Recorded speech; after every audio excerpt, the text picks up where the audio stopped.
Muy buenas tardes. Es para la Fundación Miguel Alemán un verdadero privilegio el recibir la tarde de hoy como inicio de un ciclo de conferencias que amablemente ha aceptado a petición popular, debo decir. Ofrecer aquí en la Biblioteca Mexicana de la Fundación nuestro querido amigo el maestro José Luis Ibáñez. Y no es una hipérbole, no es una exageración cuando digo que es a petición popular, porque buena parte de quienes están sentados aquí estuvieron desde hace más de un año insistiendo en que deberíamos invitarle a que viniera a dar estas charlas, particularmente el de Juliana Prano, que está aquí con nosotros. Y nos da un enorme gusto, José Luis, que inicies lo que yo espero sea una ya costumbre habitual para todos los que estamos esperando tus amables y muy inteligentes palabras. Y simplemente quería yo decirles que en nombre de la familia Alemán y de la fundación que lleva el nombre del expresidente, nos es muy grato tenerles a todas y todos ustedes aquí. Yo normalmente no acostumbro hablar al inicio de las charlas, lo hace el subdirector de la fundación, don Alejandro Ávila, quien a partir de este momento tomará el micrófono, pero no quise desaprovechar la oportunidad para darle la más cordial de las bienvenidas a nuestro querido José Luis y a todas y todos ustedes por estar aquí con nosotros. Muy bienvenidos.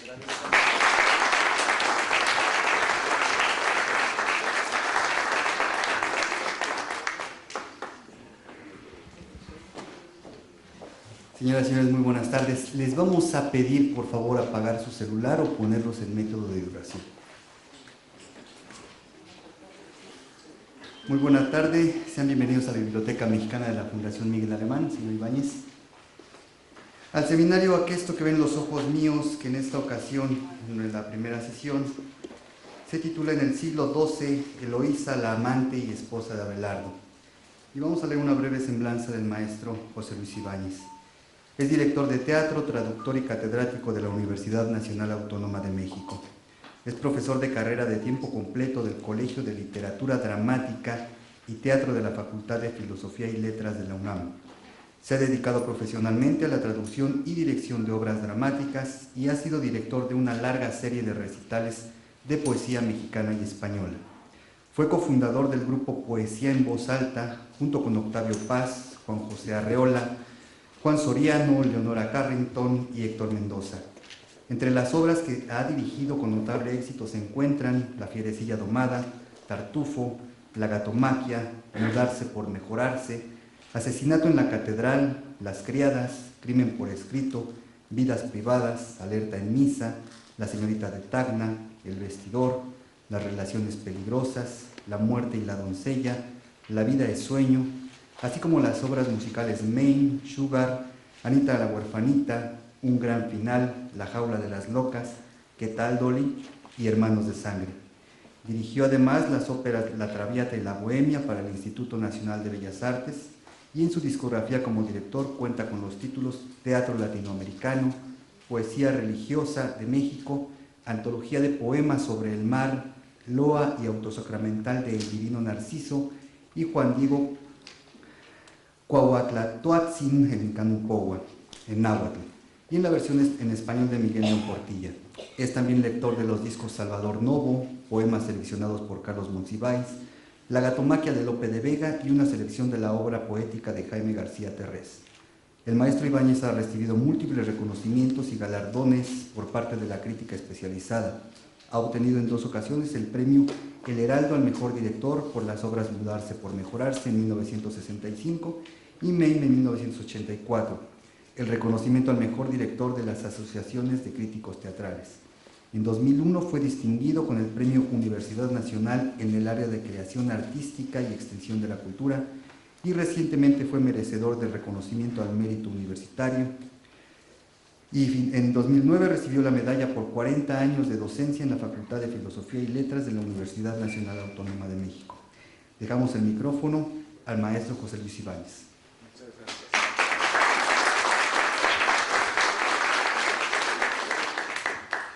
Bueno, con estos apoyos vamos a comenzar esta lección, esta sesión, pero desde luego lo primero que quiero expresar es mi agradecimiento por la oportunidad de estar con ustedes aquí y también mi agradecimiento a quienes hoy han desafiado el frío y las incomodidades de la ciudad, y espero poder atender como ustedes quieren en esta sesión que abre el camino del 5 que componen este ciclo. Gracias pues a la Fundación Miguel Alemán y a la familia Alemán por esta oportunidad, a la gentileza de Alejandro y todas sus colaboraciones y colaboradores, y voy a compartir con ustedes durante un pequeño ciclo de 5 lecciones, comenzando por esta que hoy nos reúne, 5 lecturas de algunos textos seleccionados por mí.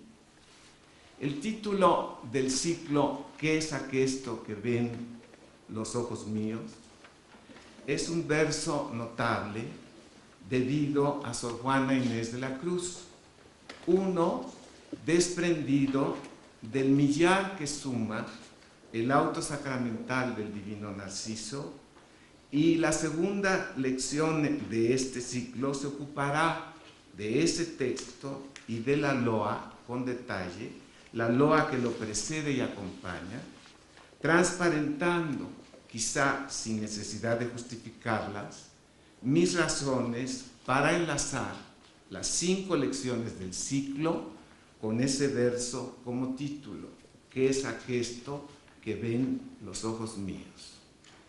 Y para acercar a la amable atención de ustedes la literatura de 5 escritoras cuyas obras literarias trascienden los límites de los siglos en que vivieron. 5 mujeres no solo notables en sus respectivos siglos, 5 escritoras cuyas palabras resuenan, hoy sí, en un ambiente de libre y amplia difusión. Esa que las circunstancias de sus propios tiempos impidieron en grados distintos. ¿Cuáles circunstancias? Para esta lección hablaremos y leeremos algunos párrafos dedicados a establecer las circunstancias del siglo XII. Para la próxima, las del siglo XVII, las del XVIII para la primera lección de 2013 y de la segunda mitad del siglo XIX para la obra de Emily Dickinson, poeta de lengua inglesa, y finalmente para una escritora mexicana del siglo XX, estudiada por muchos, aunque no tan bien conocida como se pensaría, las circunstancias que desde su primera aparición mantienen a la admirable obra teatral de Elena Garro en diversos grados de incomprensión, cuando no en situación de ignorancia o de absoluto desconocimiento.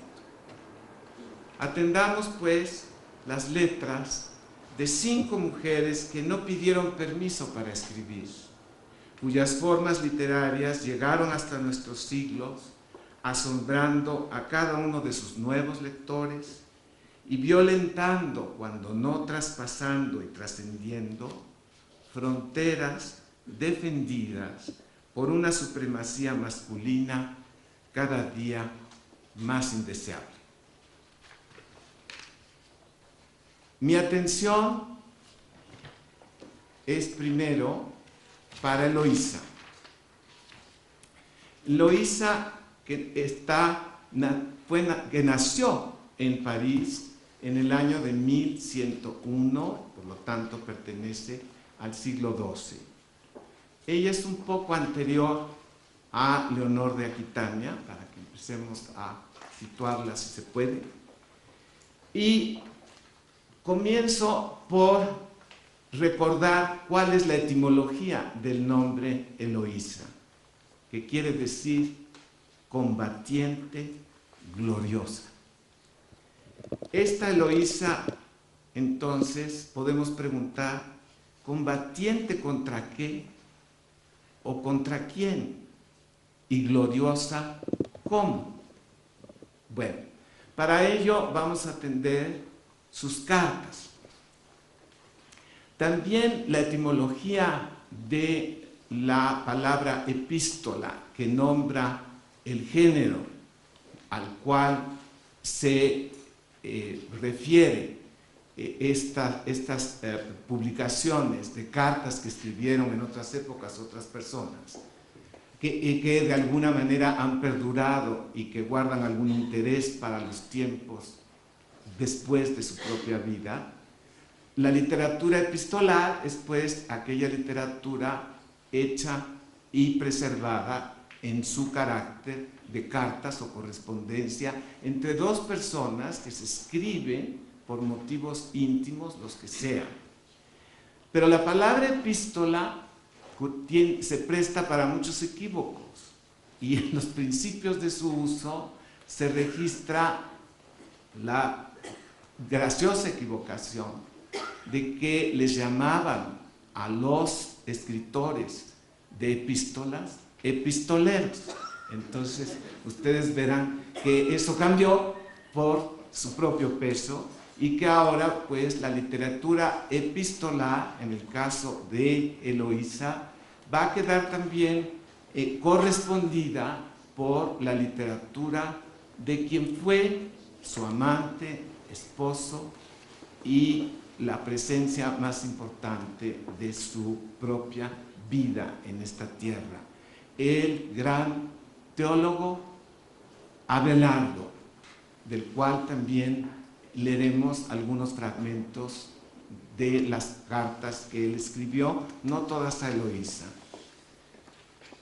Las cartas de Abelardo y Eloísa durante mucho tiempo quedaron fuera del alcance de cualquier lector que se interesara en ellas, porque están escritas originalmente en latín.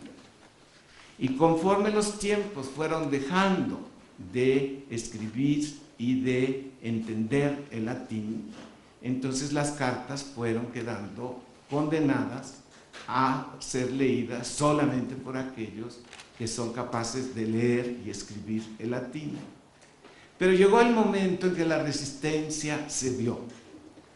Y al ceder esa resistencia empezaron a aparecer traducidas y siendo ellas mismas la comprobación de lo que durante todo el tiempo que no se pudieron leer por el sentido común y que quedaron fuera del alcance, digamos, no necesariamente popular, pero sí del alcance de cualquier lector que quisiera leerlas, estas cartas entonces dieron pie, mientras no se pudieron leer por todo el mundo, dieron pie a elaborar una leyenda que ha causado muchas confusiones porque está condicionada por la imaginación de quienes oían detalles de la vida de Abelardo y Eloísa e iban descubriendo o hilando una historia muy diferente de la que, por ejemplo, conocemos de la pareja Romeo y Julieta o de cualquier otra pareja, Daphnis y Chloe, etcétera, que haya salido de la literatura, de la mitología o de la historia. El caso de Abelardo y Eloísa, pues, podemos tratarlo siempre distinguiendo dos áreas que vale tomar con prudencia. La que se puede documentar es la histórica y la registran las cartas suficientemente. La que no se podía documentar fomentó entonces los detalles bastante estremecedores con que la fantasía popular fue adornando el carácter violento de una sociedad que obsesivamente se encargó de separar a estos dos amantes apasionados no solo en vida, sino incluso ya muertos. Todo esto viene de que históricamente es cierto que Eloísa apareció un día frente a Abelardo como alumna suya en la ciudad de París, en estos tiempos medievales, y por intervención de un tío de Eloísa, que conocía a Abelardo, lo estimaba muchísimo, y que le dijo: esta sobrina mía, huérfana, como sus padres murieron, yo la adopté, la cuido, la quiero educar y quiero ponerla en tus manos, porque vas a ver qué inteligencia la distingue entre todas las mujeres que puedas conocer en este ambiente contemporáneo nuestro. Y pronto Eloísa comprobó sus dotes extraordinarias, su inteligencia excepcional, su sensibilidad formidable, y pronto los dos se enamoraron perdidamente el uno del otro. En secreto se hicieron amantes. Un día Eloísa se embarazó y, sin decirle nada a Abelardo, se fue a un retiro a esperar el parto y tuvo un hijo. El hijo no vivió tiempo largo y Eloísa lo dejó encargado para poder regresar a París, y se casó en secreto con Abelardo para poner todo en orden en relación sobre todo con Dios. Y este secreto de su matrimonio, entonces ellos lo vivían con el apasionamiento que acrecentaba esta resistencia del ambiente para que dos amantes como ellos dos pudieran ser felices. Un día, en la casa de Eloísa, el tío abrió una puerta y se encontró a los dos amantes enlazados, y en ese momento le dio tal furia en contra de lo que vio que desató toda su capacidad de violencia, que no descansó hasta que logró contratar a unos delegados suyos que entraron un día a el aposento de la casa de Abelardo y lo sorprendieron en pleno sueño, dormido, y lo castraron. Entonces, de esa manera, el tío decidió impedir que Abelardo pudiera acostarse con Eloísa. Esto se presta desde luego a muchas interpretaciones psicológicas, en ellas no voy a entrar, pero el tío desató una persecución que no cesó ni siquiera con la muerte del tío. Y la fantasía popular entonces fue complementando con adornos, como si fuera cada quien autor de una telenovela, fue poniendo de su cosecha detalles que por el mundo entero hicieron correr la historia o el cuento de que Abelardo y Eloísa nunca descansarían juntos aunque murieran, porque el tío había dejado todo dispuesto para que ni siquiera más allá de la muerte pudieran unirse esos cuerpos, y de ahí así fue divulgándose por el mundo entero que la historia de Abelardo y Eloísa era la historia de dos amantes que ni muertos podían descansar juntos. Finalmente, ya en nuestro tiempo, han logrado descansar juntos en el cementerio Père Lachaise en la ciudad de París. Y como muchas otras figuras notables de las cuales el mundo entero tiene una veneración justificada, son motivo de una peregrinación constante. Y esa tumba de Abelardo y Eloísa, cuando ellos ya están ahí para siempre, por fin juntos, venciendo todas las prohibiciones y persecuciones de que fueron objeto, entonces por fin podemos decir que Abelardo y Eloísa triunfaron en nuestro tiempo, y de eso nos alegramos y podemos tener orgullo de pertenecer a los siglos en los cuales Abelardo y Eloísa por fin están juntos de una vez por todas. Pero lo más notable de lo que ellos hicieron en su propia vida es lo que queda escrito en estas cartas. En la primera parte de la lección de hoy voy a dar algunos datos complementarios, biográficos y de las circunstancias que los rodearon, pero en la segunda parte vamos a leer una carta de Eloísa, la primera de las cartas de Eloísa. En español están editadas estas cartas, aunque yo no tengo el volumen que, según me dicen, editó Ciruela, y en el cual pueden ustedes satisfacer cualquier futura curiosidad. De todas maneras, les quiero decir, muchos de ustedes leen con facilidad en inglés, que la editorial Penguin mantiene desde hace mucho tiempo este tomito magníficamente escrito por una gran autoridad en cuestiones de la Edad Media, y se llama la señora Betty Radice, que ella misma tradujo directamente del latín las cartas de Abelardo y Eloísa, y con la responsabilidad que distingue a la Casa Penguin. No es excesivo el material erudito y la información complementaria que aparece como prólogo de los textos aquí en inglés. De modo que tienen también esa opción, y desde luego están las versiones en francés, y ahora por el mundo entero circulan las cartas de Eloísa y Abelardo, traducidas magnífica y responsablemente en todas las lenguas que se quieran. En la nuestra, sin embargo, el acceso a las cartas de Abelardo y Eloísa es reciente. Hace unas 3 o 4 décadas era más difícil, y mientras más atrás vamos era casi algo inaccesible.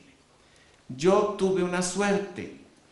En el año de 1957 o 58 aproximadamente, Octavio Paz estaba escribiendo su poema Piedra de Sol, y yo colaboraba con él en el grupo de poesía en voz alta, como lo mencionaron en la presentación amable de mi currículum, y en esos años, dentro de lo que se llamó el grupo de poesía en voz alta, yo veía a Octavio Paz prácticamente todos los días. Y Octavio tenía confianza en mí y me dijo un día: voy a publicar un volumen con el título de La Estación Violenta, que colecciona unos poemas ya publicados en otras ocasiones en años anteriores, que van a tener al final ahora la inclusión del nuevo poema que se llama Piedra de Sol.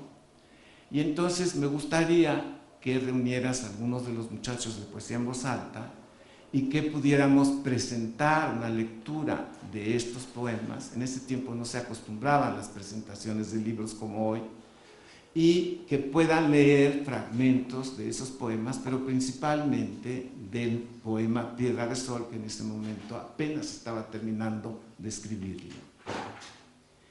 Y ahí fue la primera vez en mi vida, dentro del poema de Octavio Paz, en que yo tuve una referencia en forma poética de la historia, el drama y el tono trágico que señala los amores de Abelardo y Eloísa.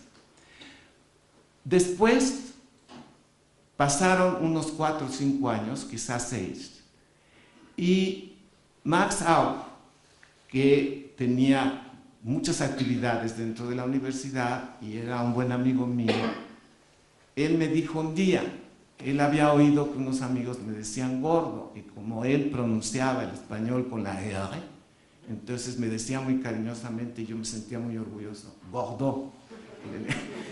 Y me dijo, te quiero pedir un favor. Dice, Eleonora Carrington y yo hicimos un día el proyecto de juntar unas cartas que yo he ido seleccionando y traduciendo, y Leonora hizo unos bocetos para cada caso y los reuní dentro de un programa que se llama Del Amor. La intención de Leonora y mía era encontrar un productor que fuera el productor de un espectáculo que pusiera en escena este texto mío que he titulado Del Amor, en donde los textos seleccionados por mí van acompañados de unos comentarios que yo escribí. Y de ese texto, me dijo él, te voy a dar una copia del libro que en el Ecuador editaron ahora que el proyecto que habíamos hecho Leonora y yo quedó cancelado de por vida, se transformó simplemente en esta edición y te la voy a regalar y ojalá que algún día quieras hacer algo con ella. Y le dije, para luego es tarde. Estamos en la Casa del Lago y la Casa del Lago es el lugar adecuado para este tipo de lecturas. Y yo tenía una buena amistad, como siempre la tuve con Ofelia Guilmain, y Ofelia Guilmain era muy querida de Max y Max de Ofelia, y fue muy fácil poner esto en pie y lo hicimos. Entonces yo tengo ese libro, tengo esa experiencia y de ella quiero empezar por presentarles a ustedes lo que Max escribió para dentro de ese programa introducir el tema y el caso de Abelardo y Eloísa. Y dice: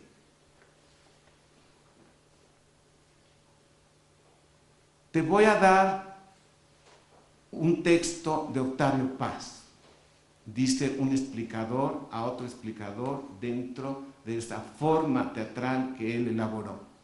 Y viene entre comillas: el amor es peligroso porque descubre las entrañas de la vida, la otra mitad de que estamos hechos, vértigo, extravío, fascinación ante la muerte.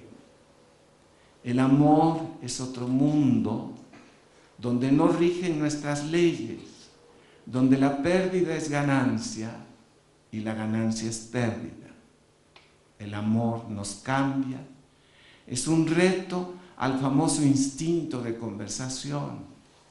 La verdadera vida ignora ese instinto de conservación, es un gasto continuo, una continua creación. El otro explicador dice, una continua creación podría ser un buen título para nuestro espectáculo. Y dice el primer explicador que es hora de que empiece. Déjame decir dos palabras acerca de Eloísa y Abelardo. Abelardo y Eloísa, Eloísa y Abelardo suenan. ¿No recuerdan? Abelardo fue tal vez el mayor filósofo del siglo XII. Sócrates de Francia, el Platón sublime de Occidente, nuestro Aristóteles, el igual o el maestro de todos los lógicos pasados y presentes. Dice el epitafio compuesto por Pedro, venerable abad de Cluny, que refugió a Abelardo en muchas de sus épocas de persecución. Además, gran poeta y gran músico. En París se enamoró de Eloísa, hija de un canónigo compañero suyo y sobrina de este señor que después los persiguió. Él lo era y la iglesia muy distinta de lo que fue y es. Casados en secreto, que ella no quiso entorpecer la fulgurante carrera de su amado. Aun a su padre o a su tío negó la veracidad del enlace. les fue mal. Un día de un tajo, mientras dormía, el suegro, supuestamente ofendido, dice Max, eunucó a Abelardo. Continuó con sus teologías. Eloísa, desesperada, le escribió algunas cartas. Esa carta, la primera de ellas, en la que Eloísa se da por enterada de las calamidades que Abelardo está viviendo durante su separación, de esa tendremos la lectura en la segunda parte de esta lección. Bueno, ahora quiero complementar algo que también tuve la suerte de vivir en el tiempo de mis colaboraciones con Octavio Paz y con los demás compañeros del grupo Poesía en Voz Alta, particularmente lo que quiero contarles en relación con Juan José Arreola, que también estaba en ese grupo. Ustedes se imaginarán lo afortunado que fuimos, los muy jovencillos, metiches, que estábamos teniendo la oportunidad, gracias a la promoción de Jaime García Terrés, que muy conscientemente dijo: vamos a juntar a los que ya son con los que puede ser que sean. Y él simplemente nos juntó. Esto es lo que siempre se necesita. Más que le digan a uno, tienes que hacer y qué vas a hacer, que nos digan, o que les digamos a los que siguen después de nosotros, lo que aprendimos los más jóvenes en ese momento. Que hay quienes quieren saber qué queremos hacer antes de que sepamos qué queremos hacer. Y esa pregunta es formidable, tiene unas consecuencias realmente indescriptibles que siempre son fecundas. Y para muestra está ese caso en el que yo participé. Y justamente cuando Jaime nos juntó, no teníamos conciencia ni siquiera de qué queríamos hacer, pero de repente fue brotando el solo contacto, el deseo consciente de que todos estábamos allí porque queríamos hacer teatro y no sabíamos cómo. Y los primeros que querían hacer teatro y no sabían cómo, pues empezaban por Octavio Paz, ¿sí? Entonces, esa fue la distinción de esa experiencia. La energía de un grupo naturalmente heterogéneo que estaba unido por sus ganas. También esta es una relación de tipo amoroso, cuando nos unen las ganas en un propósito común para el cual desarrollamos un grado de pasión. Y todos los días en esas reuniones, en esos ensayos, claro está que la voz muy fuerte de Juan José Arreola sonaba todo el tiempo, porque a muchos de nosotros recordamos que en el momento que Arreola abría la boca ya no la volvía a cerrar. Y afortunadamente tenía muchas cosas que compartir y uno no quería que la cerrara. Y un día yo le oí contar que en unas clases que tomaba con José Gauss, él supo de un libro que es muy conocido, muy venerado, justificadamente, de un filósofo que conocerán algunos de ustedes, que se llama Huizinga. Creo que no se pronuncia así en danés, pero yo no voy a presumir de hablar holandés. Entonces, sin embargo, justamente Gauss, Ortega y Gasset y todo el grupo de estos españoles nos dieron las versiones en español de estos libros que de otra manera no hubiéramos podido conocer. Y Arreola, que tenía una facilidad enorme para memorizar textos, además de las dotes para escribir los suyos, recitaba pasajes de este libro de Huizinga como si fueran poemas escritos por Fray Luis de León o por cualquiera, Góngora, por quien fuera.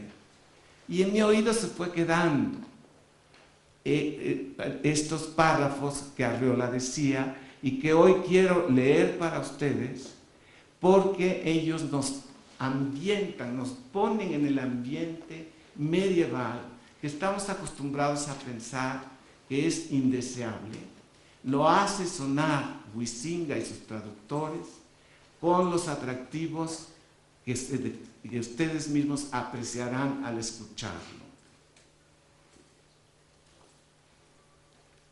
Dice así en este libro que se llama El otoño de la Edad Media. A propósito de este libro, dicen quienes admiran la literatura de Gabriel García Márquez, que en sus primeros años en México, Gabriel García Márquez leía este libro con particular devoción. El libro se llama El otoño de la Edad Media y está siempre en circulación porque es muy estudiado, lo merece, o sea que es un libro que desde el principio vive y que sigue viviendo y despertando el entusiasmo aquel que para mí empezó cuando lo escuché de la recitación de memoria del propio Juan José Arreola. Y este es el párrafo que más me acuerdo, escuchen ustedes. Es el capítulo 8 que se titula La estilización del amor y que dice así: desde que los trovadores provenzales del siglo XII entonaron la melodía del deseo insatisfecho, fueron cantando los violines de la canción de amor cada vez más alto, hasta que solo un Dante pudo tocar con pureza el instrumento. Uno de los cambios de rumbos más importantes llevados a cabo por el espíritu medieval es el que se verificó cuando este espíritu desarrolló por primera vez un ideal de amor con un tono fundamentalmente negativo.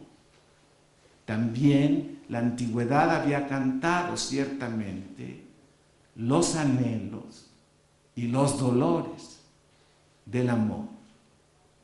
Pero en el languidecer de amor no se veía entonces propia y exclusivamente una demora e incentivo de la segura satisfacción. Y en las historias de amor de la antigüedad trágicamente terminadas, no da el tono las más de las veces la inasequibilidad del objeto amado, sino la cruel separación de los amantes ya unidos por la muerte, como en las historias célebres de grandes parejas que siempre hemos oído mencionar sin saber realmente cuáles son los detalles de su historia. Céfalo y Procris, Píramo y Tisbe, todas transformadas por posteriores dramaturgos y adaptadores que los mantienen en nuestra atención y la renuevan siempre.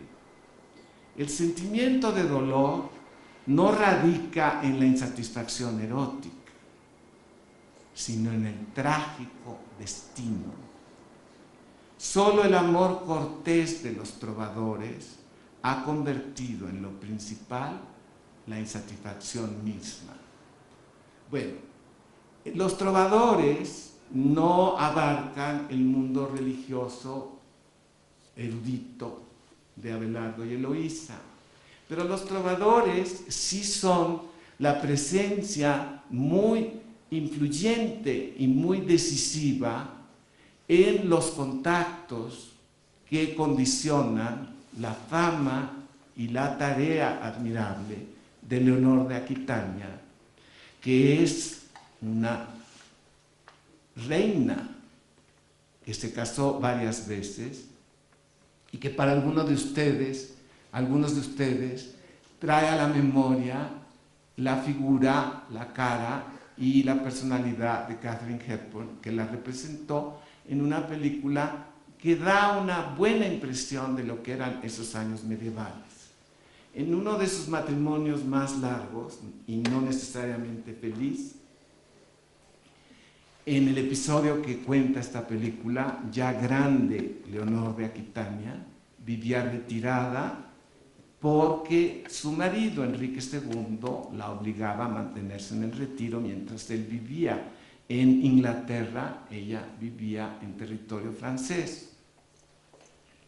En esos castillos, en donde estamos acostumbrados a ver hasta por las películas de muñequitos y algunas historietas, y los festivales de las escuelas de fin de cursos, donde las damas tienen estos cucuruchos en la cabeza y las mamás estos velos, etc.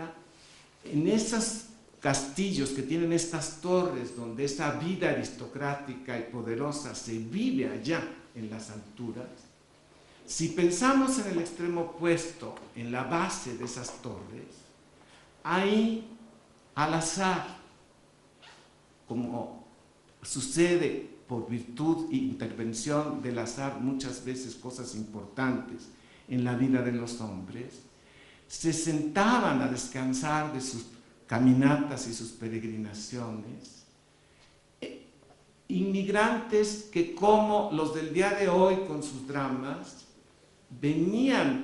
cruzaban el Mediterráneo y las olas los empujaban hacia los sitios en donde buenamente encontraban algo de comer, o a otros inmigrantes que hacían corros junto con ellos para pasar la noche, improvisaban unas fogatas, y atraídos por estas reuniones, asaltantes, malhechores, bandidos que para sobrevivir violentaban los caminos y demás, venían a compartir esa reunión y ahí cantaban, improvisaban con sus instrumentos además, y todo esto resonando subía hasta llegar a esos ámbitos allá, a las alturas de la clase social directamente opuesta a esta.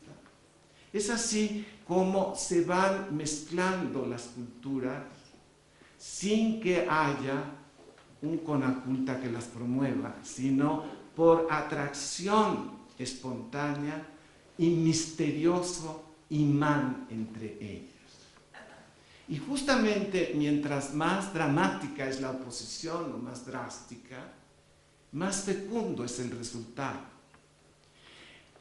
Ustedes tienen familiaridad con la ópera famosa del Trovador, que se distingue entre todas las óperas porque cada aria es un clímax. Y entonces cuando cada clímax está cantado prodigiosamente, pues uno está siempre entusiasmado de cada vez que abren la boca los cantantes y cantan. Pero justamente se llama el Trovador precisamente por estos trovadores, que además aquí en México están presentes incluso en nuestra tradición de la trova yucateca. Bueno, todo esto pues así está desconectado, a veces voluntariamente, pero por fortuna muchas veces involuntariamente. Y así de involuntariamente todo esto fue llegando a los oídos de aquellas damas hasta que, en el ejemplo digamos, en el máximo ejemplo que se puede recordar, Leonor de Aquitania tuvo curiosidad de saber qué estaban diciendo estos grupos que improvisadamente se quedaban a pasar la noche allá en las bases de las torres donde ella vivía con sus damas. De estos contactos viene esa noción particularmente distinguida por esta región de Aquitania donde, que le da nombre a la propia Leonor, en donde Leonor y las damas que quisieron colaborar con ella, absorbiendo de acá de las alturas y de allá de las bajuras, todo lo que finalmente se convirtió en lo que acaba de nombrar esta introducción de Huizinga, el amor cortés. El amor cortés es un reciclamiento de ideas platónicas, ideas arábigas, ideas, o sea, simple revoltura en parte occidental que fue organizándose poco a poco hasta llegar a ser uno de los orgullos de la historia civilizada de Occidente. Pero al mismo tiempo que tenemos esa conciencia de que el nombre Amor Cortés es algo que merece atención y estudio y que afortunadamente está súper bien estudiado y al alcance de todos, es algo que no se da en todas partes. Este hecho cultural da como consecuencia la noción de la pasión amorosa que hoy reconocemos cuando encendemos los aparatos de televisión o vamos al teatro o vemos películas o leemos textos que justamente nos traen a nuestra atención el drama de las pasiones no satisfechas y conectadas con estos hechos culturales que condicionan una manera de sentir, un sentimiento que no necesariamente se da igual universalmente.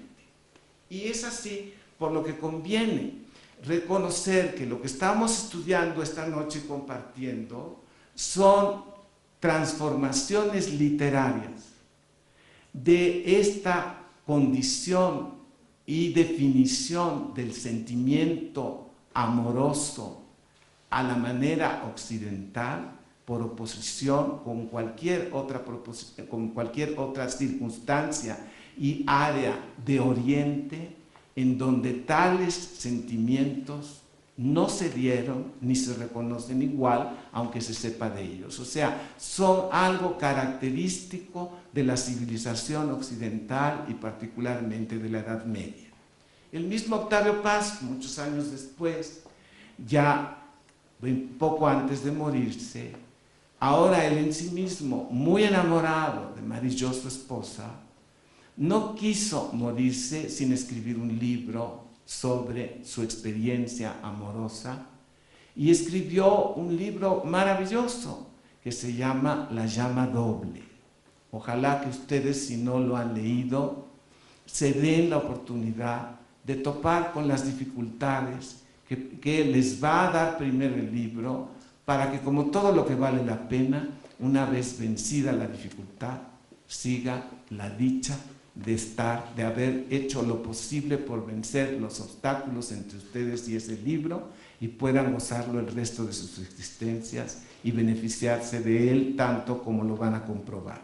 Bueno, de manera que aquí toda la situación de la Eloísa que he querido presentar esta noche tenga siempre como respaldo y alrededor de todo lo que yo diga el enfoque, la presencia, la obra, la personalidad y la biografía de Octavio Paz conectada en mí y por mí. Entonces ahora voy a prometer que en la parte final de la lectura de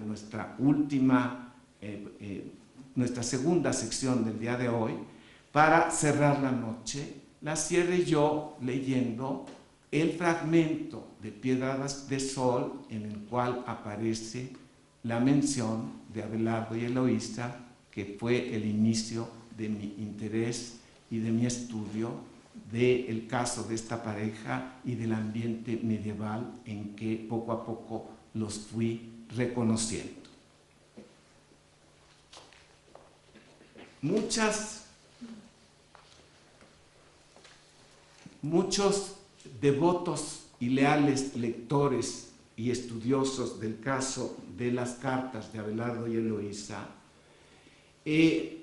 están conscientes de que quienes no le han prestado atención cuidadosa a esta historia saben muy vagamente quiénes fueron y lo que les pasó.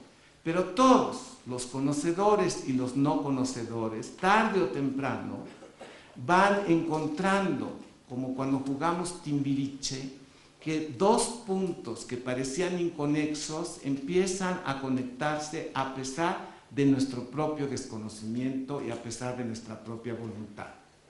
y querámoslo o no, resuena cada vez que decimos el nombre de Abelardo y Eloísa por algún motivo.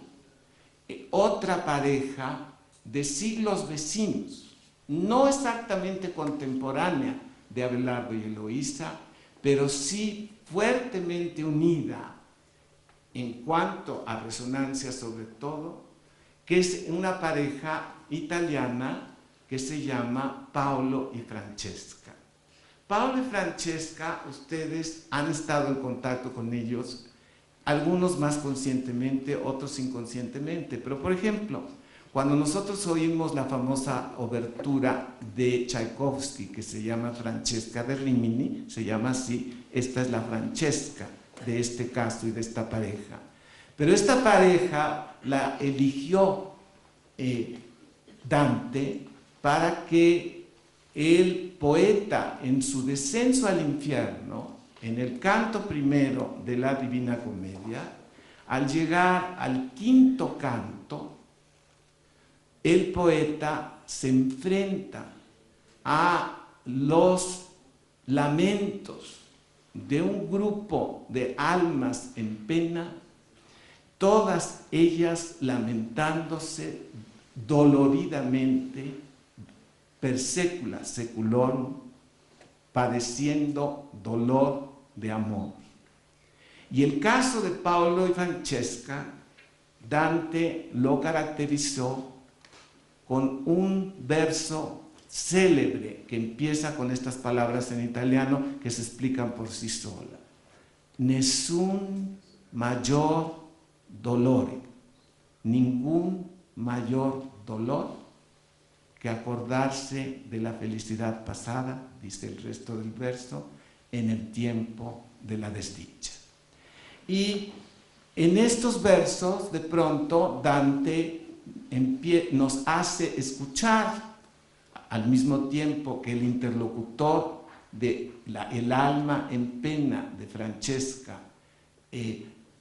la oye el poeta que está transcribiendo esas palabras para nosotros, que las escribe cuando sale de su descenso al infierno. Francesca le cuenta al poeta Dante toda su historia. Cuando Tchaikovsky la leyó, la transformó en esta obertura, que cuando la vuelvan ustedes a oír reconocerán estos pasajes de la obertura en donde la turbulencia que está conteniendo en frases musicales y en esta formidable orquestación Tchaikovsky, la tenemos todos en los oídos. Francesca de Rimini es el nombre completo de esta mujer que dijo, cometiendo una falta que le costó la pena eterna, le dijo a Paulo, con el que estaba leyendo un libro, le dijo, si nos acostamos y hacemos el amor, nos vamos a condenar. Y entonces él le dijo, si nos condenamos juntos, si nos vamos juntos al infierno, nos acostamos. Y entonces dice el pasaje inolvidablemente, en ese momento dejamos de leer, ¿sí? Y ahora están justamente penando su amor y ahora tienen el dolor mayor que ha imaginado el poeta Dante y con el que quiso corresponder Tchaikovsky y todos los grandes autores que no han dejado de ocuparse de este caso tan estremecedor y conmovedor y ejemplar. En México, en el siglo XX, en la primera mitad del siglo XX, Javier Villaurrutia leyó el pasaje y como todos los que llegamos por lo menos al quinto canto del infierno, no lo olvidamos jamás. Y desde el momento en que Javier Villaurrutia leyó este canto, fue trayéndolo a sus propios poemas en títulos, en citas, etc. Y cuando ustedes repasen la obra notable de Javier Villaurrutia, reconocerán de dónde viene una buena parte de los mejores momentos de su obra como consecuencia de haber leído el quinto canto de la Divina Comedia. Bueno, de esto vamos a leer directamente lo que Francesca le dice a Dante un poquito más adelante. Pero por ahora solamente les presento que es imposible hablar de Abelardo y Eloísa y estudiarlos sin llegar tarde o temprano a conectarlos fácilmente y para siempre, de una vez por todas, con estas otras parejas, empezando por Francesca y por Paulo. Bueno, ahora quiero hacer una pequeña muestra en vivo de cómo nuestras manos imaginativamente nos han mostrado de algún modo espontáneo que si algo expresa o representa o simboliza el momento en que dos distantes se encuentran y se unen así de fuertemente, entonces ustedes verán en esta imagen que en el momento en que los humanos sentimos envidia de esa unión, empezamos a tener el deseo de desunir eso que se ha unido. Voy a ilustrarlo también por otro hecho muy dramático por sí mismo. Cuando nosotros vemos la imagen de la crucifixión, algo que es estremecedor, conscientemente o no, es el que las extremidades del cuerpo del crucificado están separadas y clavadas, ¿sí? Las dos manos están clavadas y así inutilizadas. Los pies también están clavados a la madera de la cruz. Ese cuerpo no quedó en posibilidad de hacer lo que Paulo y Francesca hicieron. Unidos corporalmente y separados por la violencia de la persecución, cuando quedaron definitivamente cada uno por su lado, sin embargo, ellos no tenían inutilizadas las manos y con sus propias manos cada uno escribió las palabras y las letras que desde el primer momento de la persecución vencieron el deseo de la separación. Y esta acción contraria, Octavio Paz le da nombre y atención a lo largo de toda su obra con las palabras accesibles y reconocidas por todos: uniones y separaciones. Cada momento que ustedes con su propia mano, y no en los iPads o en las computadoras, sino con su propio puño y letra, ¿sí?, ustedes tracen las letras de lo que escriben, sea lo que sea, recuerden que esa virtud de los humanos de transformar la experiencia en movimientos musculares que registran la unión y la separación de rasgos, espacios, signos, llevan pues a los poetas a mantener en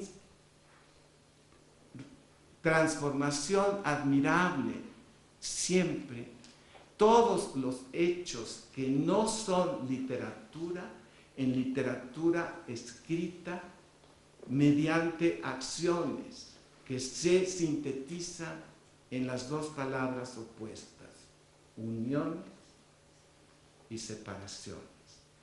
De esto habrá varios ejemplos a lo largo del curso. Y ahora, en la segunda parte de nuestra lección, después de un pequeño intermedio, escucharemos directamente la voz de Eloísa y los complementos de algunos textos que yo he seleccionado para que en ellos resuene justamente la voz de Eloísa que escucharemos en su propia carta, traducida al español e incluida en el programa de Maxau que nos permite escucharla esta noche aquí. De modo que vamos a pasar al intermedio con la lectura del capítulo 9 en su primer párrafo del libro de Huizinga, que ahora tiene el título que dice Las formas del trato amoroso. Con eso vamos a despedir la primera parte de la lección para que ustedes puedan descansar y hablar de la crema de leche. Por la literatura llegamos a conocer las formas del amor en aquella época, mas para representárnoslas es menester que lo hagamos en la vida misma. Había en la Edad Media, en el siglo XII, XIII, todo un sistema de formas prescritas para llenar una vida juvenil de porte aristocrático. Cuántos signos y símbolos del amor han ido abandonando poco a poco los siglos posteriores. En lugar del amor se tenía entonces toda la múltiple mitología personal que estudiamos en un poema que representa toda esta transición de la cultura y de la historia de Europa con el nombre de El Román de la Rosa. ¿Sí? Es un poema muy importante que continúa justamente esta evolución de la pasión amorosa, ahora en los símbolos que hemos heredado y que en el título de este poema llevan sintetizada su intención. Román quiere decir narración. Ustedes, los que hablan francés, saben que en francés no se dice novela, se dice román, de manera que román es romance, queriendo decir historia contada a la manera en que los romanos contaban sus historias. Y esto también tiene que ver con otra consecuencia involuntaria, pero consecuencia importante, de los imperios que ocupan, que invaden otros países para dominarlos. Las tierras en las cuales los romanos paganos, los del imperio de Roma pagano, tenían allí situados a sus soldados para que vigilaran el orden dentro de su ocupación. Esos romanos mantenían esos soldados allí y claro está que pasaban frente a ellos muchachas que iban a hacer sus quehaceres, pero que despertaban el deseo de tocarles. Y empiezan los amores clandestinos y se empieza a escuchar, parafraseando lo que yo me imagino que debe haber sido el diario de todos los atardeceres en las tierras ocupadas por los soldados de Roma.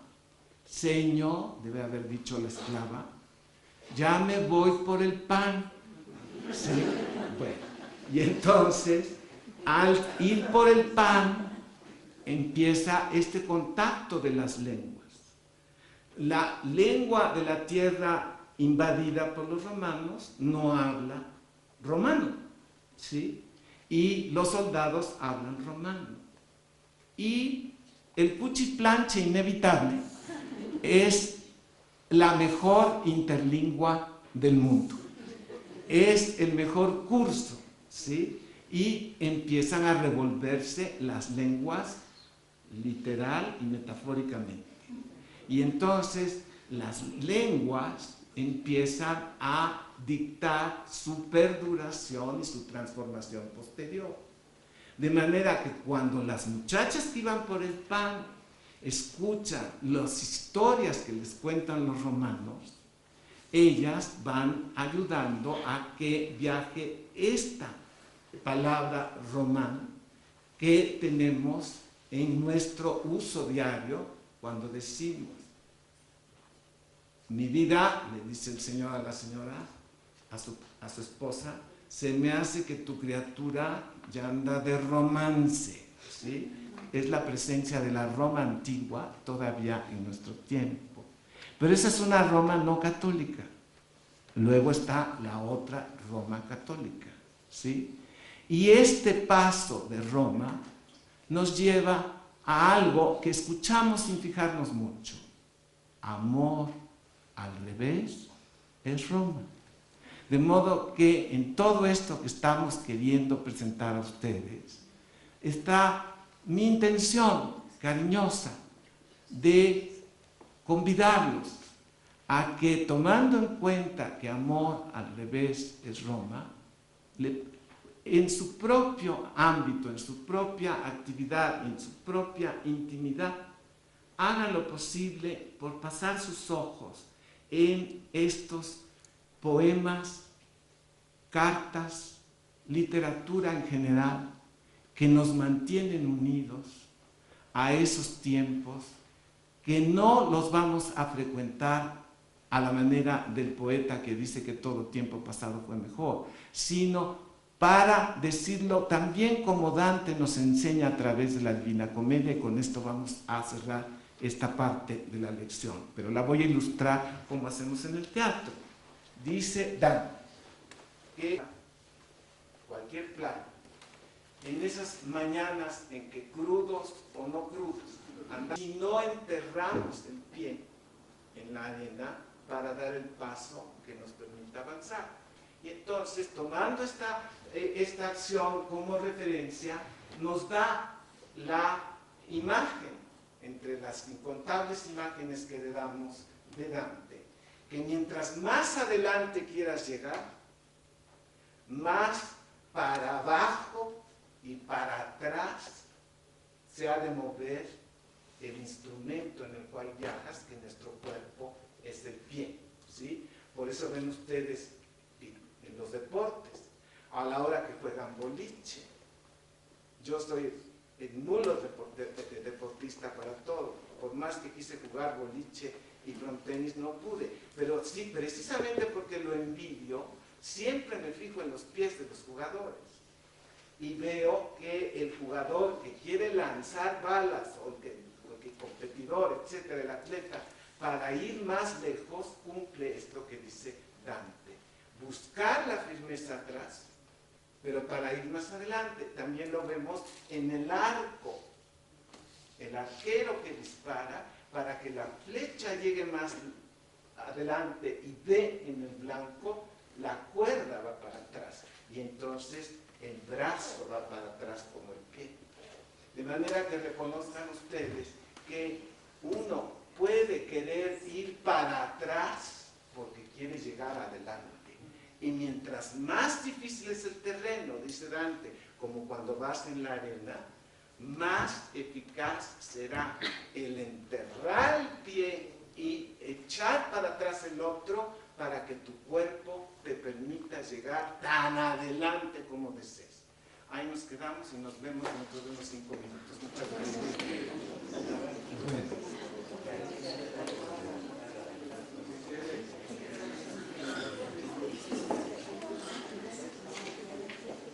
En la acción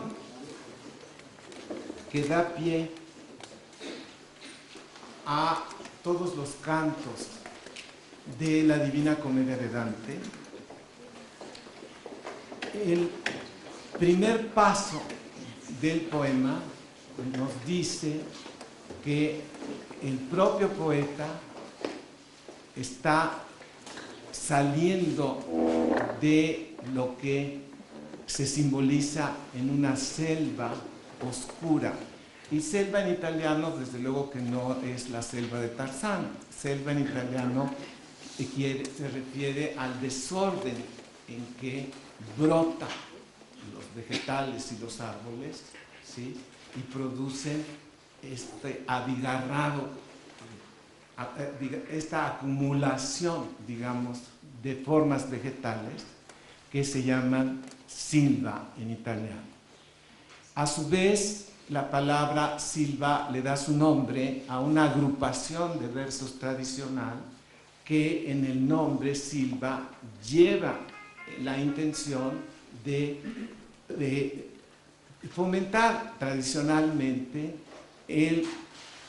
la composición de una estrofa, o sea, de una agrupación de versos, que tradicionalmente se hace así, como una silva, como una selva, y que tiene la propiedad de definirse como desorden, como, sobre todo, irregularidad. En un mundo que buscaba la regularidad y la unidad, vemos entonces que de todas maneras pone la atención para lo contrario. En las formas poéticas esto se comprueba con mucho menos dificultad que en otras acciones de los humanos. Entonces, dice los versos iniciales de la Divina Comedia, que resuenan siempre en nuestros oídos, que en el mezzo del camino di nostra vita, o sea, diciendo nuestro para incluirnos a todos, que a la mitad del camino de nuestra vida, dice, me encontraba yo en una senda oscura porque la senda clara estaba totalmente obstaculizada para que yo pudiera buscar. Entonces, buscando, sin embargo, la claridad, al salir de la selva, vi una montaña, vi un monte, e inmediatamente sentí el deseo de subir ese monte porque sentí que la luz que yo buscaba estaba detrás de la punta de ese monte. Y entonces me pareció que era muy simple impulsarme a la satisfacción de mi deseo y di el paso, pero le salió una pantera, lo asustó, se echó para atrás y dijo, bueno, voy a ir por el otro lado, y por ahí le salió otro monstruo, y entonces vamos reconociendo que eso nos pasa a todos 24 horas al día, que más tardamos en querer hacer algo para que broten los impedimentos para que lo hagamos y nos desafía. Pero si nosotros reaccionamos vitalmente, entonces vamos a querer llegar de todos modos a la satisfacción de nuestro deseo. En este poema, lo que no tarda en reconocer el impulsado hacia las alturas y hacia la luz es que él no va a poder solo con su deseo llegar a donde quiere. Y sintiéndose desalentado por esta impotencia, sin embargo, de pronto tiene una visión extraña. Se le aparece un poeta de la antigüedad que le da nombre a una de las avenidas de aquí, de este rumbo, y que se llama Virgilio. Entonces, se ve a Virgilio que ha brotado justamente del infierno y le dice, voy a bromear un poco, perdónenme la irreverencia, y dice, allá abajo recibimos un Twitter, ¿sí? Y ese Twitter lo manda alguien que está allá arriba donde quieres llegar tú. Se llama Beatriz. Y ella percibió desde allá tu angustia. Y como ella no puede bajar, me puso el Twitter para que yo suba hasta aquí y te enseñe que para llegar allá donde quieres, tienes que bajar primero para salir, y aquí viene la blasfemia, por el culo de Satanás. Y eso es literal. Claro está que muchos nos tardamos en llegar o no llegamos nunca al final del primer canto. Eso no es un pecado, pero los que no van a llegar, dense por enterados que el primer canto del infierno termina por una explosión intestinal de Satanás. Y ya se pueden imaginar, siendo de Satanás, todo lo que ocurre. Y le dice este mismo poeta que recibió el Twitter, y cuando salgas por allí, termine tu visita al infierno, después de los 9 círculos que todos sabemos que están así configurados en el infierno de Dante, Entonces te tienes que agarrar de los pelos del intestino de Satanás para que no te expulse y te mate el huracán, que es muchísimo más fuerte que el Sandy que está en estos momentos en la atención de todos. Entonces, agárrate de esos pelos y lo obedecen todo. Y esta instrucción de Virgilio se vuelve simbólica por todo el recorrido que hace Dante desde la superficie donde se desalentó y va bajando círculo por círculo cada vez más hacia las profundidades para llegar justamente a donde está sentado Satanás como si estuviera en un excusado esperando expulsar sus velocidades y sin que él tenga derecho a enterarse. Por ahí, sin embargo, Dante va a resistir el asunto y continuar el ascenso hacia donde él quiere y a donde finalmente va a llegar gracias a que Beatriz lo está esperando allá. Y así también, entonces, Dante y Beatriz van a llegar a unirse después de que en vida fue imposible y que si no hubiera sido por esa percepción de Beatriz desde el más allá, el poeta no hubiera aprendido que el camino para llegar arriba es el contrario, como lo dice también el ejemplo en que terminamos la otra parte de la clase. Entonces, cuando llegan juntos Virgilio y Dante al quinto círculo, viene el quinto canto, que nos dice así: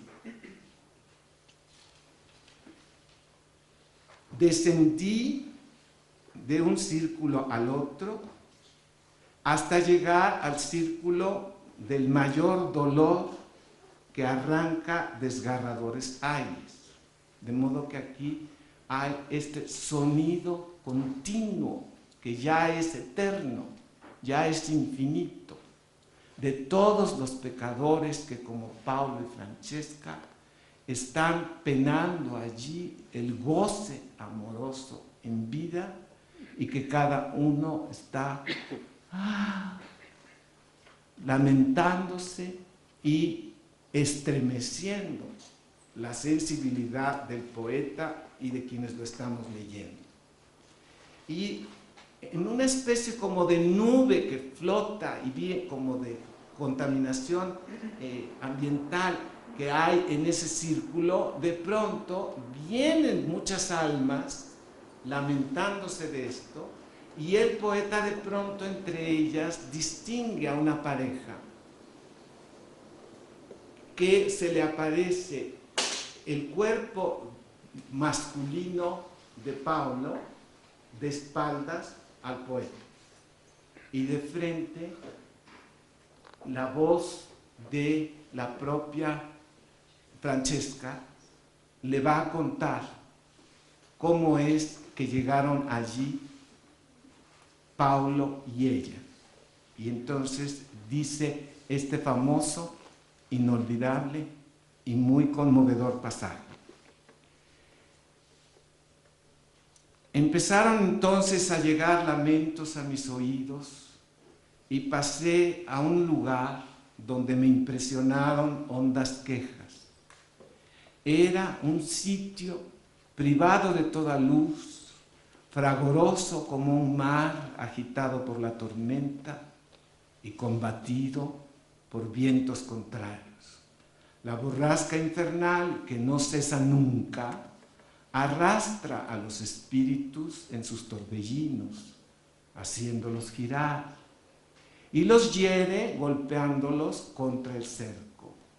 Cuando llegan allí, lanzan gritos estridentes, lloran, se lamentan y blasfeman contra el poder divino. Oí decir que a tales suplicios estaban condenados los pecadores carnales que someten la razón a la pasión. Y así como los estorninos vuelan en el tiempo frío en grandes bandadas espesas, así arrastraba aquel viento a los espíritus malvados, de acá para allá, de abajo arriba, sin que nunca los consolara la esperanza de reposo, ni de minoración de la pena. Y tal como van las grullas lanzando sus lamentos, formando una larga fila en el aire, así vi venir, exhalando ayes, las sombras arrastradas por la borrasca aquella. Por lo cual dije, maestro, ¿qué gentes son aquellas a las que el negro vendaval castiga de tal modo? Responde Virgilio, la primera de aquellas de quien me pides noticia, replicó entonces, fue emperatriz de muchas naciones. Se entregó en tal grado al vicio de la lujuria que lo convirtió en lícito a todos en su ley para sustraerse a la vergüenza en que vivía. Es Semíramis. Semíramis también ustedes la conocen en óperas muy bien grabadas para la televisión y para que las puedan comprar en DVD. Semíramis, de la que se lee que sucedió a Nino y fue su esposa y mandó en la tierra que hoy rige el sultán. La otra es aquella que se mató por amor y rompió la fe prometida. Viene después, ¿cómo no iba a venir? La lasciva Cleopatra. ¿Sí?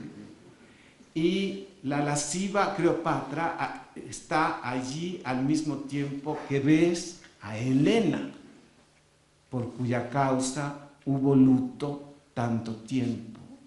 Y ves al gran Aquiles que combatió al fin con el amor.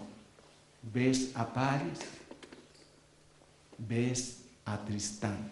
¿Qué elenco, no? Dice uno, bueno, no está tan mal, como me han contado que, ¿verdad? Ves a Paris, a Tristán, y me nombró y señaló con el dedo más de 1000 sombras que el amor arrebató de la vida nuestra. Después de que oí a mi maestro nombrar a las mujeres antiguas y a sus caballeros, casi desfallecí de compasión.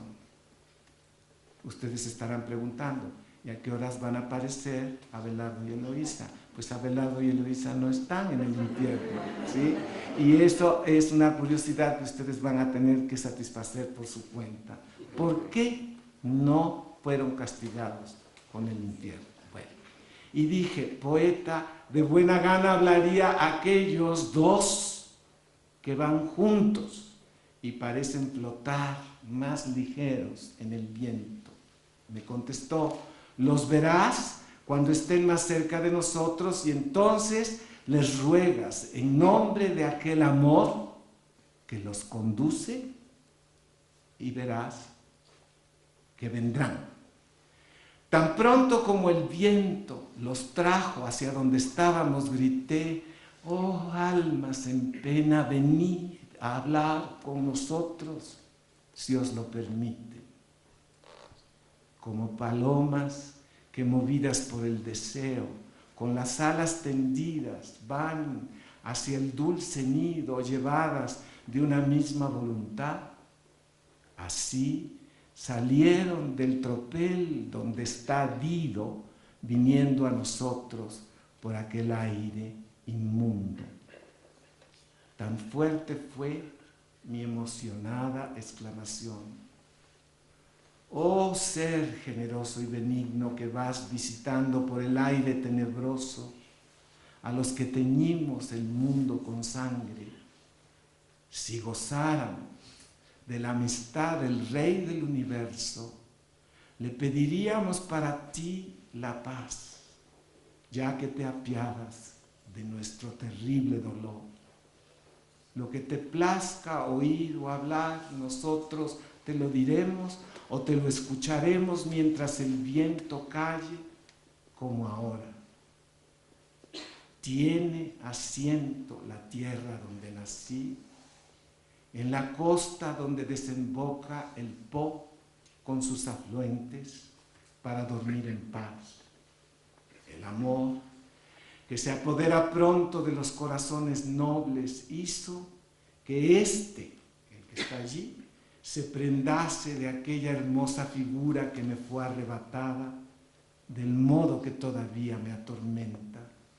El amor que al que es amado obliga a amar me infundió por una pasión tan viva que, como ves, aún no me ha abandonado.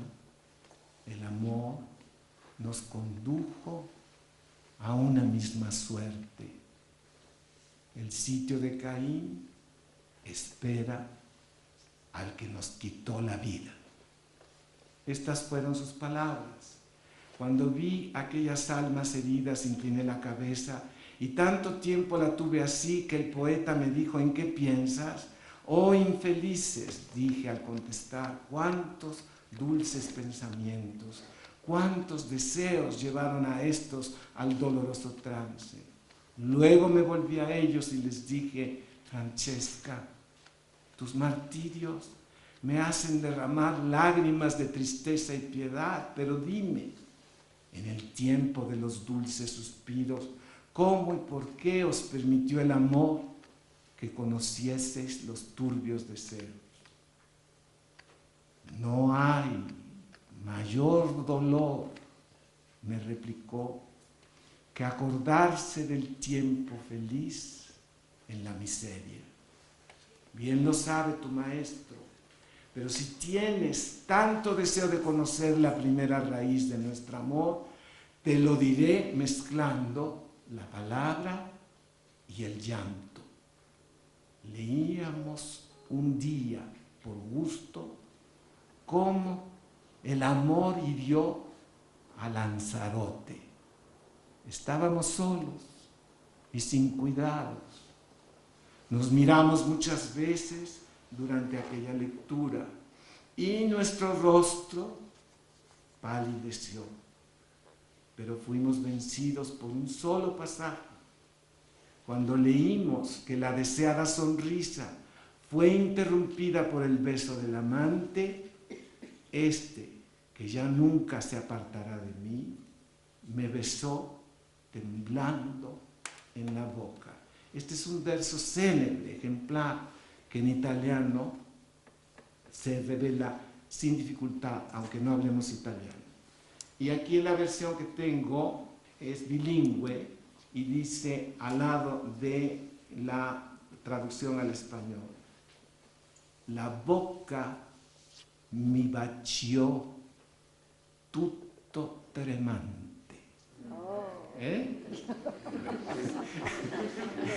Muy bueno. Es formidable, ¿no? No lo olvida uno nunca, ¿sí? Y entonces menciona el nombre de un encubridor, porque los amantes necesitan un cómplice, siempre. Y desafortunadamente es muy frecuente el caso en que el propio mediador y encubridor es el que pone de manifiesto el secreto. Este se llama Galeotto. Incluso en la tradición española hay una obra famosa del romanticismo español que se llama El Gran Galeotto, ¿sí? Uno tiene que estudiar quién es ese señor, pero aquí está mencionado por la propia Francesca, que dice, ¿sí? Galeotto fue el libro y quien lo escribió. Son las leyendas, por supuesto, del rey Arturo. Y el rey Arturo fue traicionado por la visita a Lanzarote, que vino de Francia, y cuando regresó a Francia se llevó a la esposa, ¿sí? Esto se ha contado incluso en famosos musicales, pero es uno de los tríos más dramáticos de la historia. El rey Arturo, su esposa, que no era feliz en el matrimonio con él y que descubrió la pasión cuando llegó Lanzarote, que está también en el Quijote, súper mencionado por el texto de Cervantes. Está en todas partes.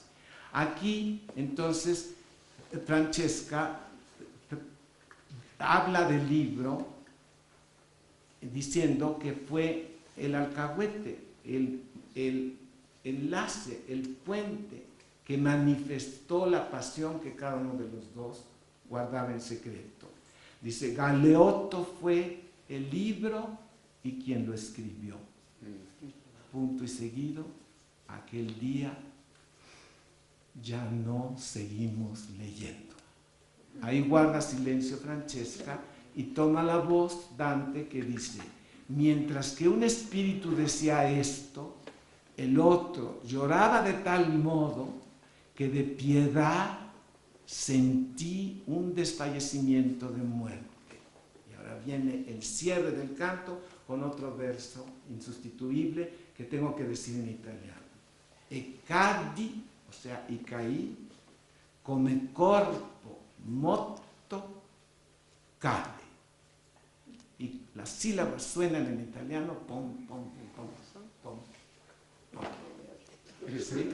Y ahí termina el famoso quinto canto que tantos derivados tiene hasta nuestra época.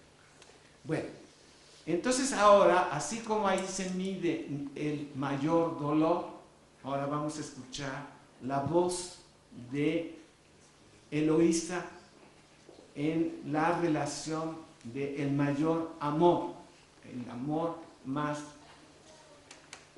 logrado, que a pesar de la resistencia del mundo que los rodeaba, ha logrado trascender los tiempos y que en forma literaria y en el monumento en Père Lachaise mantiene vivos y presentes a Abelardo y Eloísa.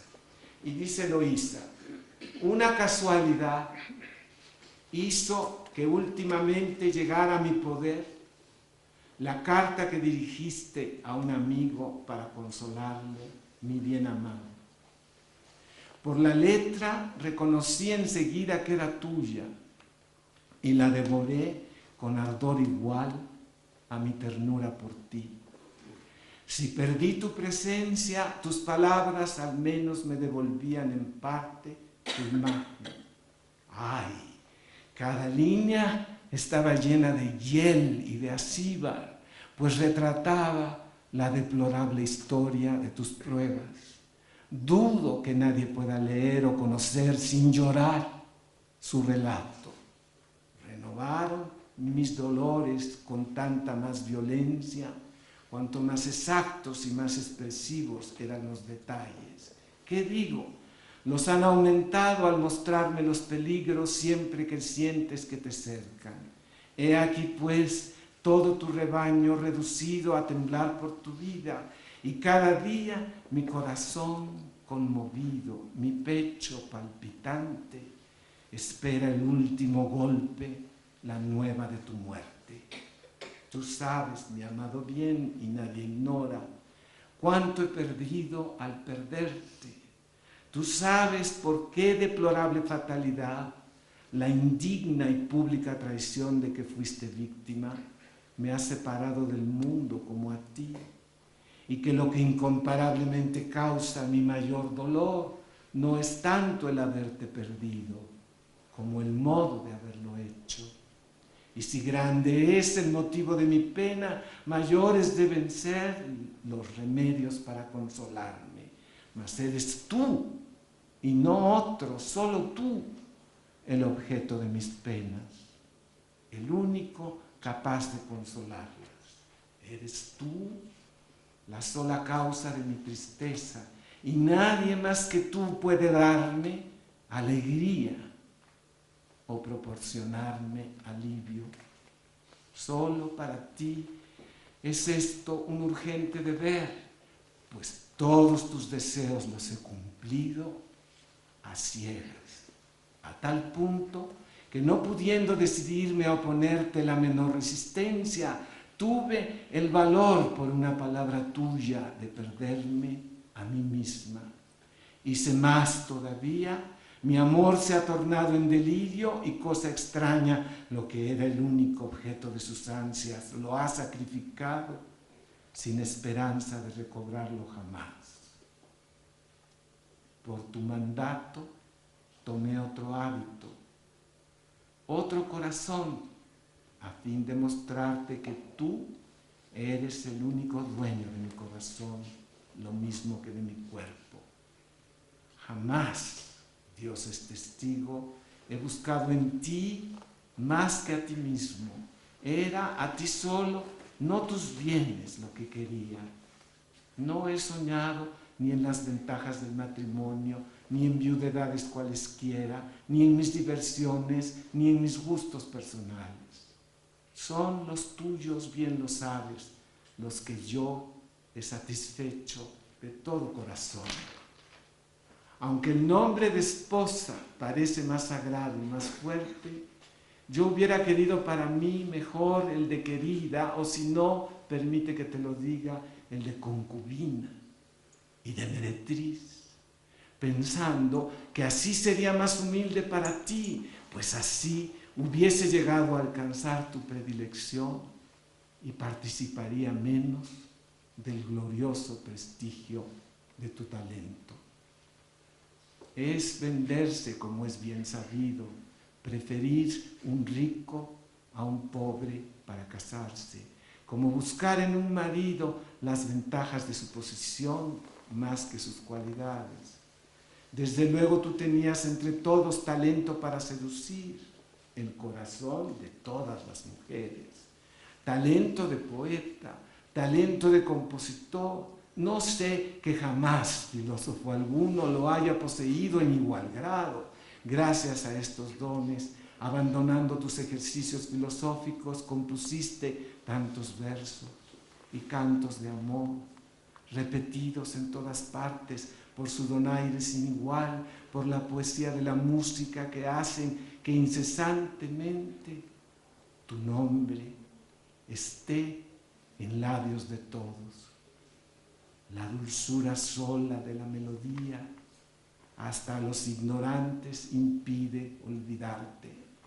Esto era sobre todo lo que hacía suspirar por ti el corazón de las mujeres. La mayor parte de los versos que celebraban nuestros amores no tardaron en esparcir mi nombre por todo el país y en suscitar celos. Estas dulces cualidades espirituales y corporales embellecían tu juventud.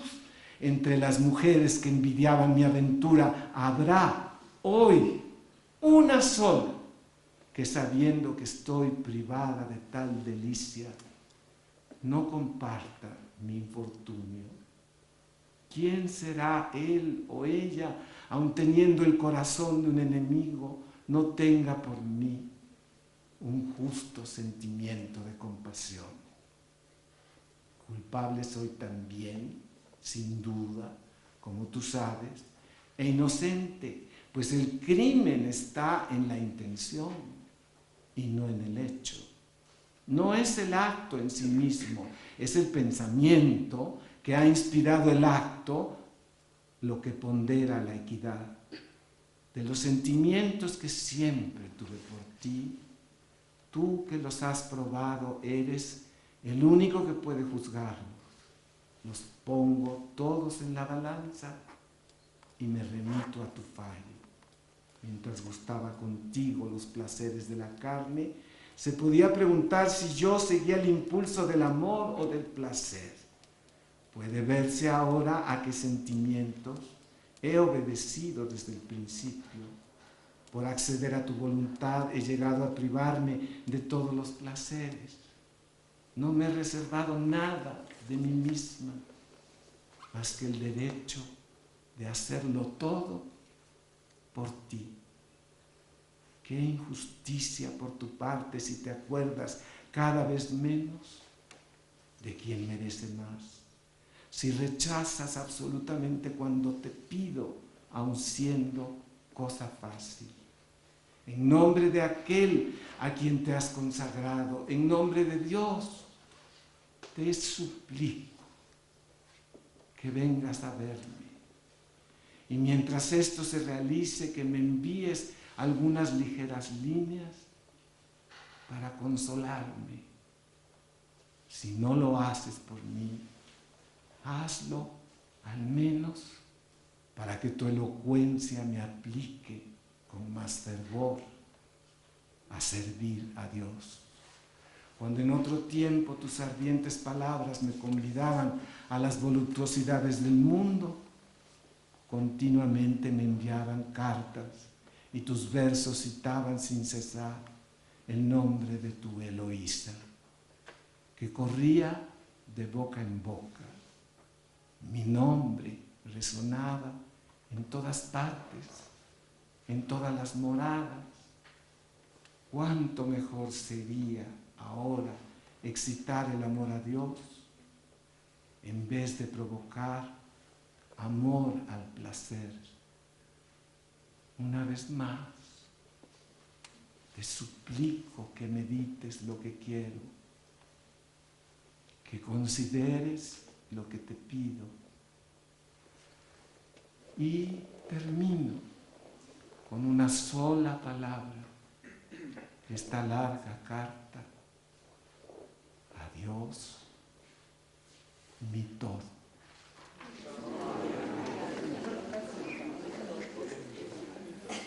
Bueno, esa es la carta primera de las 3 que sobreviven a Eloísa. 2 a Abelardo y una al amigo que lo refugió, que lleva el nombre de Pedro el Venerable. Y ahora, para terminar, cumplo la promesa de leer a Octavio Paz y el pasaje de Piedra del Sol, en donde aparece la mención de Eloísa. Una nota dice: Eloísa, el nombre, se refiere aquí a los trágicos amores del teólogo francés Pedro Abelardo, cuya vida va de 1079 a 1142, con su alumna Eloísa. Después del nacimiento de un hijo y de su matrimonio, el tío de esta forzó su separación.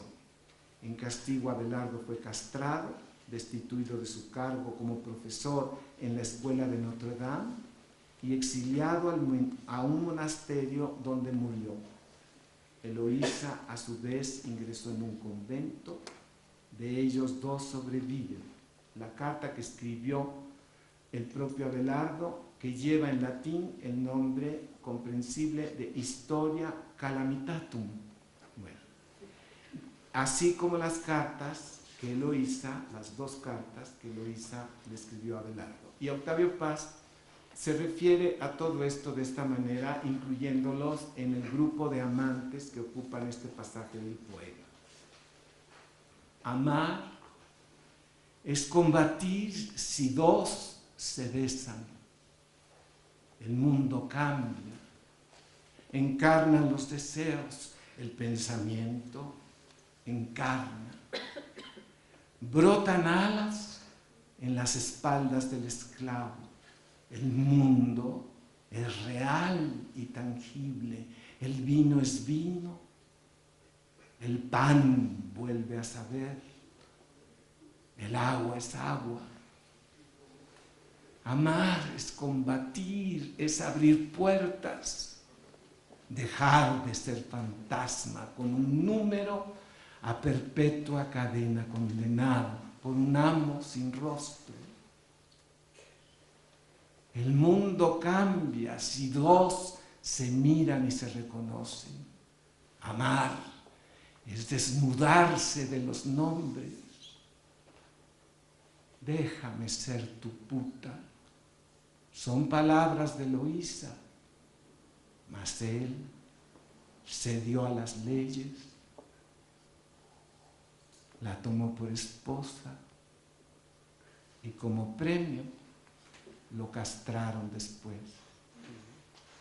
Mejor el crimen, los amantes suicidas, el incesto de los hermanos como 2 espejos enamorados de su semejanza. Mejor comer el pan envenenado, el adulterio en lechos de ceniza, los amores feroces, el delirio, su hiedra ponzoñosa, el sodomita que lleva por clavel en la solapa un gargajo. Mejor ser lapidado en las plazas que dar vueltas a la noria que exprime la sustancia de la vida. Cambia la eternidad en horas huecas, los minutos en cárceles, el tiempo en monedas de cobre y mierda abstracta. Mejor la castidad, flor invisible que se mece en los tallos del silencio, el difícil diamante de los santos que filtra los deseos, sacia al tiempo, nupcias de la quietud y el movimiento. Canta la soledad en su corola, pétalo de cristal es cada hora. El mundo se despoja de sus máscaras y en su centro, vibrante transparencia, lo que llamamos Dios, el ser sin nombre, se contempla en la nada. El ser sin rostro emerge de sí mismo, sol de soles, plenitud de presencias y de nombres. Muchas gracias.